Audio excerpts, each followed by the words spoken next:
We finished up last time with Socrates, and so I want to state again, Socrates had a lot of pupils. The most famous and the most brilliant pupil he had was Plato. Socrates taught Plato, and Plato taught Aristotle, and Aristotle taught Alexander the Great. 4 men in a succession. Now, of course, Alexander the Great, we'll learn, was not a philosopher. But, King Philip, Alexander's father, wanted to have the very best teachers, so he paid Aristotle a good bit of money to get Aristotle to come to Macedonia and teach his young son Alexander. All right, Plato's philosophy. Plato, like Pythagoras and Solon and others, is believed to have been to Egypt. His focus was on the ideal, not the real. He believed that this world of our senses was just a lower manifestation of a higher reality. In other words, in the ideal world, a chair would never get old and never break. Now I'm going to transpose a little bit. Supposedly in the ideal world, an automobile would never get old, never rust down, and never need an oil change, would always be brand new. I mean, that was his concept of ideal. Everything would always be brand new, and there would be no decay, no second law of thermodynamics. You know that about the law of thermodynamics? It's that things go from a higher level to a lower level. In other words, chairs tend to get old, get rotten, and break. And swords would tend to get old and rust and become hard and brittle. But in the ideal world, this would not happen. So he believed that we lived in a lower world of our senses, but through training, through philosophy, we can attain a knowledge of the ideal world. And that was the goal of philosophy, to transport us to the ideal. Now, here's the problem I have with it. His idea that the world that we live in was inferior probably did a lot to hinder technology. Folk, in order to have technology, you have to believe that. All right, I've got a little cheap device here. I mean, probably every one of you have better, but if you put together another one like this one, the other one will do the same thing this one will. You might say, isn't that obvious? No, to the Greeks it was not obvious because they did not have the means to put together two objects that were exactly alike, measured exactly alike. So they did not believe that there was enough regularity and order in the universe to make something like an automobile or like a telephone. To make these things, you have to believe that there's a lot of order in our universe. They didn't. It also might have been the development of Christianity, because when Christianity was first introduced to Greece and they started teaching about a resurrection, the Greeks made fun of it. Who'd want to resurrect this body? Well, this body is evil. This body is wicked. This body makes us do things we don't want to do. And therefore, they did not want a resurrection. They did not believe in a resurrection, and therefore, Christianity might have been at least temporarily slow. Now, if you study your history closely enough, you'll find that eventually the Greeks embraced Christianity, but at first only a few of them did. Now, Plato made it easy for him to blame his moral imperfections on his physical body. In other words, he believed as long as your mind was right, as long as you were clean on the inside, it didn't matter how bad you were on the outside. But the idea was, if you're clean on the inside, basically he was saying, now my outer man might just do anything, but my inner man is really clean. Don't believe it, folk. I mean, a lot of the stuff I say, I really don't believe. I personally believe if you're clean on the inside, it'll show up on the outside. And if your actions are wicked, it's because the inside of you is wicked. But Plato believed that he could be clean on the inside, but never mind his body. So his body would make him do things that he did not want to do. So he's famous for the saying, "Do as I say, but don't do as I do." In other words, as I do, don't do that, but do as I say, that's the ideal. But as I do, that's the real down here. Now, I'll say this. My wife tells me that her father used to say to his children all the time, do as I say, but don't do as I do. And my wife grew up not realizing that he was quoting the philosopher Plato until my wife started editing my notes. And then she, oh, you mean Plato said that? Yeah, Plato said that. Now, when I was teaching fifth graders, I had to teach penmanship. Guess what? I tell my 10-year-old students when I was teaching them penmanship, do as I say, but don't do as I do. My own penmanship was lousy then, it still is. I mean, that's all you probably can tell. All right. Now, he is remembered also for giving us the story of the lost continent of Atlantis. There have been many a book written on Atlantis and many a person who has devoted his life to the study of Atlantis. I want to remind you, the Atlantic Ocean here is named after Atlantis. The city of Atlanta, named after Atlantis. Just exactly where was Atlantis? We've looked over the place. The latest I've read, probably the best theory of Atlantis, that it was the island of Crete, which I mentioned. The island of Crete was blown over by a tidal wave and washed away. That might be the basis for Atlantis, yes. Some people say that Atlantis was near the Bermuda Triangle. Something. That's been said too, or that it was. See, Plato described as being beyond the Pillars of Hercules. Plato got the story from Solon, who was a distant ancestor or a distant uncle, something like that, a distant relative of his. So, and then Solon got it from the Egyptians. By the time the story got to Plato, it might have been distorted a little bit. But these Azores Islands here beyond the Pillars of Hercules, where some people have said it was down here in what is today Mali, or especially since there's a geographic formation down there that reminds some people of what Plato describes as Atlantis. It had a circle, within a circle, and the water was surrounding each one of the circles. And there is a place here that looks like, in the desert, like a dried up circular ponds, circular ponds. I read that recently. Of course, some people put Atlantis in the Philippines, I mean, all over the place, or buried deep in the ocean. And folks, the ocean levels have been lower than they are now. And we sometimes find cities buried, particularly on the end of Egypt here. And again, and right here off the western coast of Cuba, there's some sunken cities that were probably built when the ocean level was lower than it is now. In other words, when was this? During some of the ice ages, when there was more ice in the polar regions. Then the ice started to melt and the oceans rose. This is nothing new. It's predicted it's going to happen again if the climate keeps warming up. Oh yeah, well, speaking of, if you have a bucket of water, and inside this bucket of water, an ice cube is floating, and the ice cube melts, how much will it raise the water level in the bucket? Any one of your physics teachers? Yes? None. Thank you. None. Because when the ice melts, it will shrink a little bit. Ice is one of the few elements or compounds we know that at one point will actually expand as it freezes. It's a good thing too, because if it didn't, all the ice in the ocean would sink as it froze, and then the oceans would get colder and colder and colder. But as it is, the ice expands. That means the ice floats because it weighs less than the water around it, and eventually then the ice can melt.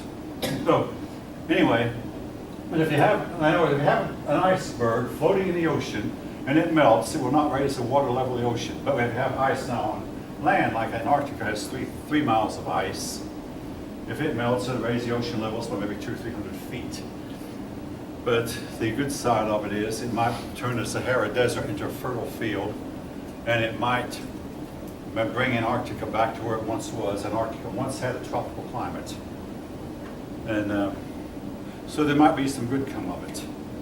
And then Antarctica froze over again. All right.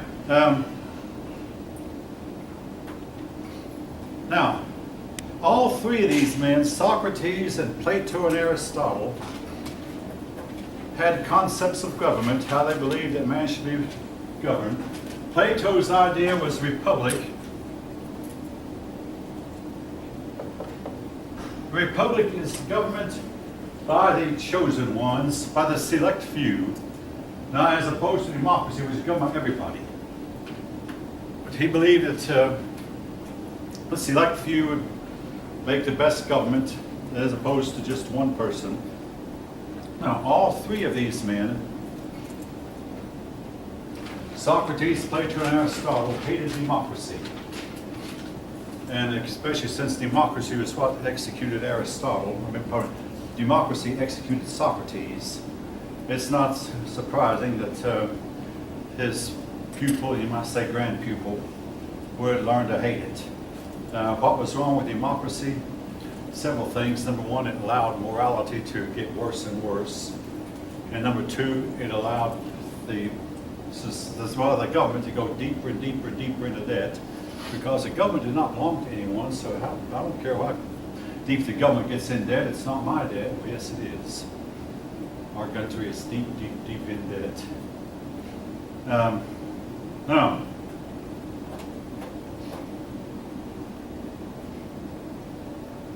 he set up a school known as the Academy. Now, actually, you'll see that word probably spelled I-E, but I'm going to spell it the way that we spell it in English, A-C-A-D-E-M-Y, so it's not confused. But in Greek, it was A-C-A-D-E-M-I-E. And then the Academy, one of his most brilliant pupil was Aristotle. Now,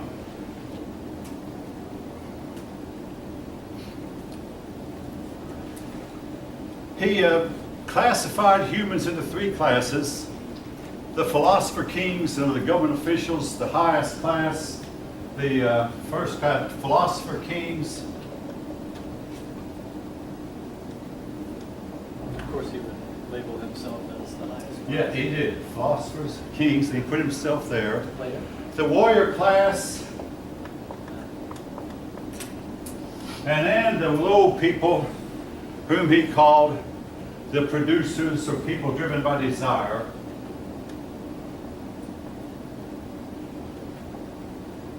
He put down at the bottom the producers of society, the people who were greedy, selfish. That was his term, and I understand, not mine. His idea of his class of humanity. I want to say this. President Woodrow Wilson did the same thing. President Woodrow Wilson, one of our American presidents who some people think is not as great, he believed that the ordinary working man was good for nothing as far as politics, and should be given just a whole lot of hard work to keep himself occupied, where to keep out of everybody's hair and keep himself out of trouble and keep everybody else out of trouble. This was his concept of the lower classes. Yeah, I've got to say that Woodrow Wilson, when he was in Paris, some Vietnamese bellboy came to him and asked for his help to try to get Vietnam free from Paris. Woodrow Wilson brushed him aside. Hey, guess what? My generation paid for that. This Vietnamese bellboy turned out later to be Ho Chi Minh. Some of you might have heard Ho Chi Minh wound up leading his country into becoming the only country to ever defeat the United States in a war. See, Ho Chi Minh then wound up going to Moscow. When Woodrow Wilson would not listen to him, the communists did. The rest, they say, is history. But anyway,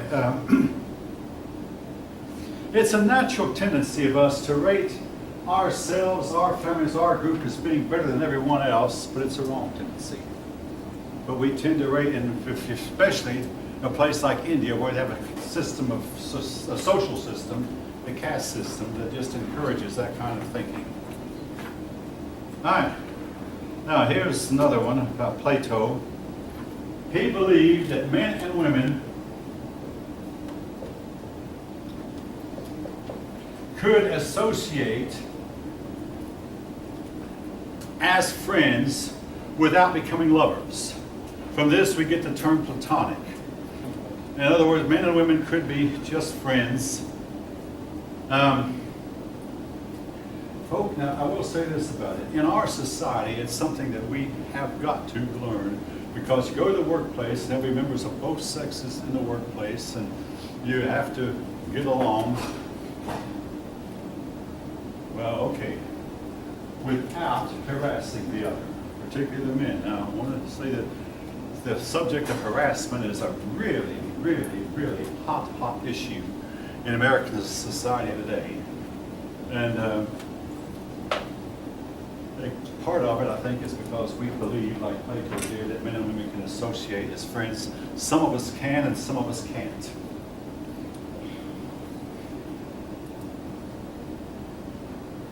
Personally, I do not believe that men and women can be friends for long. Now, I was single, I was 39, and of course, if you're single, you might try to form friendships with the opposite sex, but here's the problem. Most of the friendships you form with the opposite sex are going to last for a very short time, and sooner or later, something's going to split you apart. I mean, you might be on the right side of the issue and know you're right, and the other person run away from you. Men and women are wired up differently. Anyone of you want to contest that or argue the point? I mean, I'll let you. Men and women do not think alike. All right.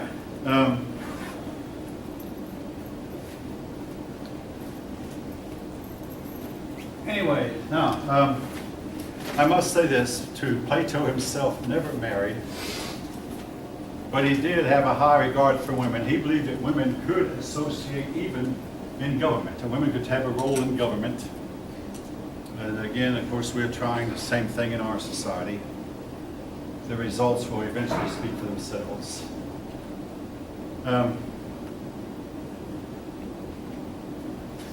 Plato was homosexual, but unlike Socrates, he did not try to fight it. He justified it.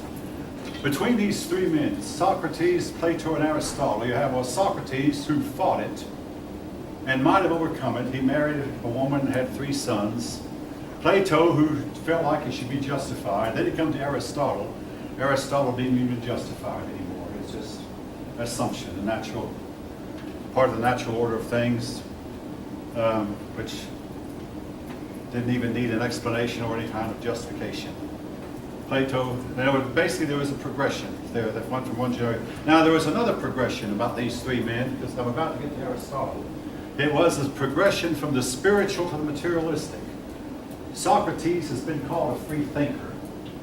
The fact is, in my opinion, he was one of the most spiritually minded men who ever lived. Not that I agree with the spirit he was in contact with, but he was spiritually minded. To Plato, who had a spiritual sense about him too. To Aristotle, who left all spirituality behind, and he was strictly materialistic. There's a story, a picture drawn by a famous artist about Plato and Aristotle walking side by side, and Plato has his hand pointing toward heaven, saying, "This is where it is," it's that. But Aristotle has his opposite hand pointing down toward the earth, saying, "No, the real world is down here." And the 2 of them are arguing as they walk along. But anyway, Aristotle completely left spirituality behind. So it's a progression there, progression from the spiritual to the very, very material, and a progression involving homosexuality to not believing in it, to embracing it without even question. All right.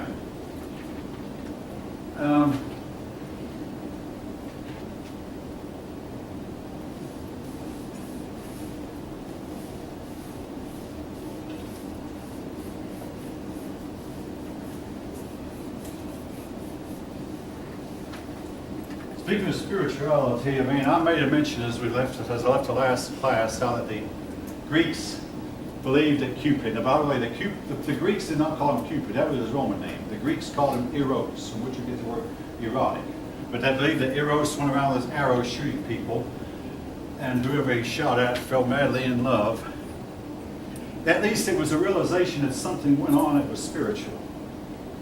Now, Dr. Francis Schaeffer, a couple generations back, when I was about your age, was going on a cruise, and he met this atheist, he talked to this atheist, and this atheist was on his honeymoon, just recently married. Dr. Schaeffer said, "I hated to do this to the man, but I felt like I had to." So as this man was going in to retire from his wife, said, now this feeling you have for your wife is nothing more than a bunch of chemicals reacting because there is no such a thing as love. The man could not reply because he had spent the evening arguing with Dr. Schaefer that there was nothing spiritual, nothing about the universe. It was all material. Everything could be weighed and measured. And yet the feeling he had for this woman he had just married could not be weighed, measured, or described. All right. Aristotle